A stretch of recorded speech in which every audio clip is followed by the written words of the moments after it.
Meghan Markle et le prince Harry auraient lancé de nouvelles entreprises spécifiquement pour le secteur du divertissement après la révélation de leur structure commerciale complexe la semaine dernière. Le duc et la duchesse de Sussex avaient créé près d'une douzaine d'entreprises dans le Delaware, un État américain qui n'impose pas de taxes sur les transactions commerciales ni d'impôts personnels élevés. Les dépôts de l'État ont montré que le couple a enregistré 11 sociétés à partir d'avril 2020 dans l'État, dont certaines ont été créées pour détenir la marque caritative Archewell et ses sociétés affiliées.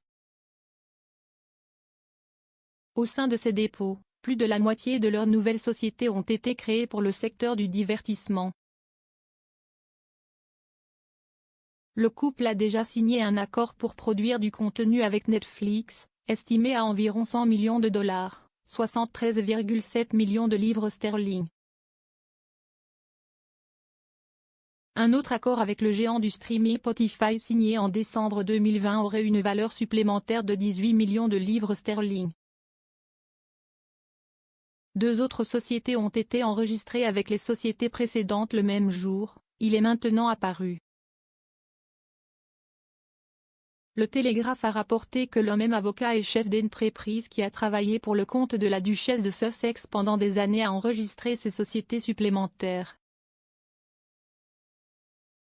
Les sociétés, répertoriées dans les archives publiques du Delaware et de Californie, ont été constituées par l'avocat de Meghan, Richard Jeannot, et son directeur commercial, Andrew Meyer. Ils semblent être nommés délibérément pour une signification sentimentale pour le couple, l'un d'entre eux rappelant l'enfance de Meghan à Los Angeles. Cloverdale Incorporé rappelle le nom de la rue dans laquelle la jeune duchesse vivait avec sa mère lorsqu'elle grandissait. Avec une deuxième société, répertoriée sous le nom de Riverview Productions Incorporée, l'entreprise est délibérément conçue pour l'industrie du divertissement. Cela signifie que le duc et la duchesse ont répertorié cette société distincte, dont d'autres comme Hampshire LLC et IFU LLC, dans ce but explicite. Le couple travaillait auparavant sous le nom d'Archewell Productions, utilisé pour leur collaboration avec Netflix, et Archewell Audio pour leur implication avec Spotify. Ces sociétés axées sur le divertissement complètent le portefeuille du duc et de la duchesse composé de 2 sociétés d'édition et de 3 sociétés d'investissement. Le couple a été lié à PK Publishing, qui détient les droits de The Bench, écrit par Meghan. On pense que le nom fait référence au mot espagnol pour tache de rousseur.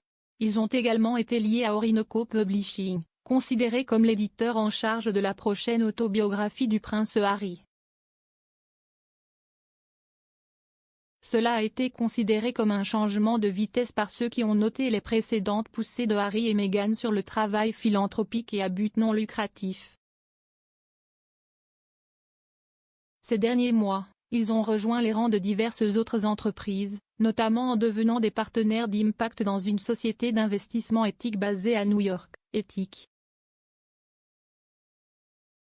Harry a également annoncé qu'il avait assumé le rôle de directeur de l'impact pour BetterUp, une application qui se concentre sur le coaching d'entreprise pour les employés. Il est également commissaire à la Commission sur les troubles de l'information de l'Aspen Institute, qui vise à lutter contre les sources non fiables et la désinformation dans la société.